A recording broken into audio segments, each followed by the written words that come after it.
It's August 4th, 2018. We are joined here from Vietnam and Tokyo. And today we will discuss Western philosophy, philosophy meaning love of wisdom. We had a look at Pythagoras, a pre-Socratic philosopher who combined an interpretation of the reality through mathematics with a kind of like a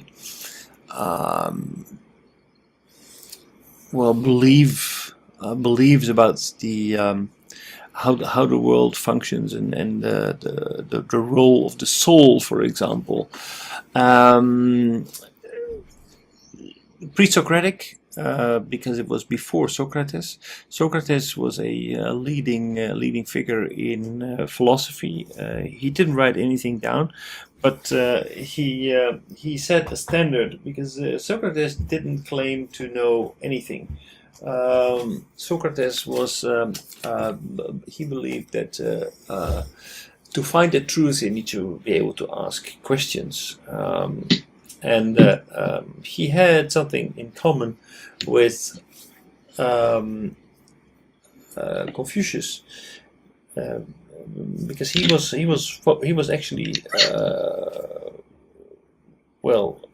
he was asking himself, how should we live? That was his main question, and he believed that if you cultivate your soul, you cultivate yourself. So you should reflect upon yourself, not pursue any material wealth, and basically he focused very much on values, morals, and ethics, and his method was something that made him famous throughout history. The Socratic method, a dialogue in which we are engaging in discussion in order to find the truth, not by subjective observations, but by through logical reasoning, by questioning and refuting, and we need to get closer to the truth. His student Plato was so much impressed by Socrates. He believed that he was the wisest man who ever existed, and therefore Socrates always played a major role in his books. He wrote a lot. He wrote down, in contrary to Socrates, he wrote down a lot in his books, and Socrates always played a major role in the book as the wise man. Plato was a little bit more than Socrates, obsessed with finding absolute truth. A little bit like Pythagoras, he believed in absolutes, like geometry, and geometry being the shapes that could be found in nature, in small gemstones, as well as in the planets around us. So these shapes were actually the basis, the foundation of all the materials around us. He was not a big fan of what went on the market square. He was not impressed with democracy as it was practiced in Athens, because he observed that actually it was not always the best argument that won the debate. It was not always the best, the wisest man who got support from the crowd. Very often there were other elements in there, and therefore he believed that actually democracy was not a suitable model.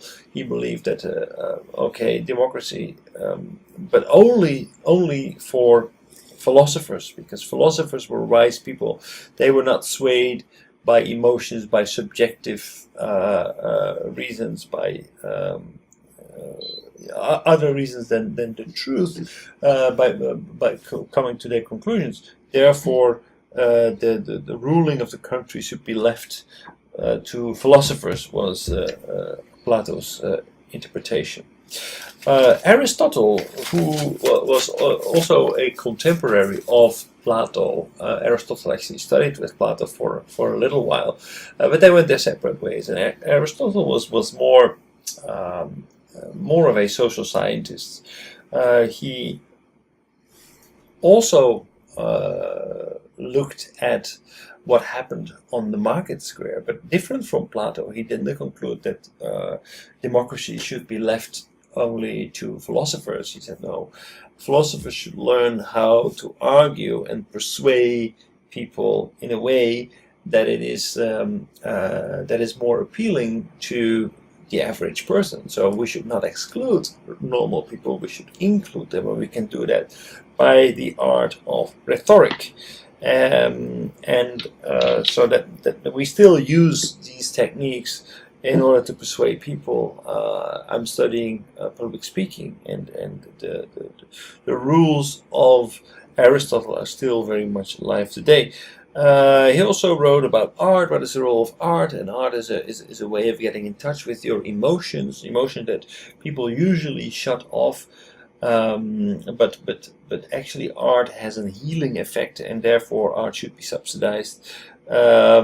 He also asked the question, okay, what makes people a good people? What makes people happy? And actually, happiness is defined as being a good person. And you can be a good person if you work on your virtues. But these virtues are balanced between vices. That he identified 10 virtues and 22 vices, and it was up to the good person. What are vices? Vices are bad qualities. Bad quality? Bad qualities. So you have virtues. For example, to be benevolent is a virtue. A vice. Oh, vice. Okay. Be jealous or to be or catchy or whatever. So vices, so every virtue balances between two vices. So it's up to every individual to find a good balance and to maximize your virtues.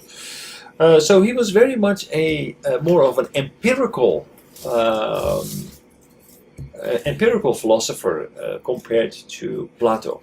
But all three, Socrates, Plato, and Aristotle, laid the foundation of Western philosophy, and thereby also laid the foundation of how we in Western world think and argue and deduct and use empirical observation as well as more higher reasoning to find the truth. But what is always true is that we are rigorous in falsifying ideas and argumentation. Philosophy is aimed at finding the truth, and that is reached through logical steps, logical argumentation. Now we looked at that last week. We made the beginning deduction, induction, and abduction. We looked at the videos, but that was not exactly clear. Unasan asked me if I could come back to abduction. So I found a video that actually explains induction and abduction and how they relate to each other and how they are different. So I suggest that we start with abduction and deduction. One of the speakers in the video is Indian. We saw it? No, is Indian. It's not so easy to.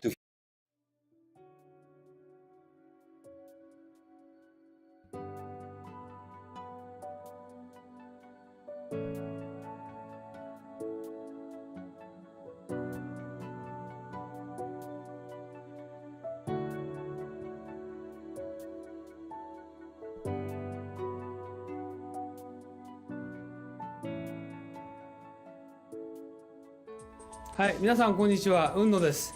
今日はですね、雲野塾の研修のプログラムをご紹介したいと思います。で、こういうふうなホームページありますけれども、ぜひですね、一度中身をご覧になっていただきたいと思います。今日はブーキューブさんのスタジオに来て、この収録をしておりますので、中身はこういうふうになってて、今最近ホットなね、グローバルリーダーの定義など書いてあります。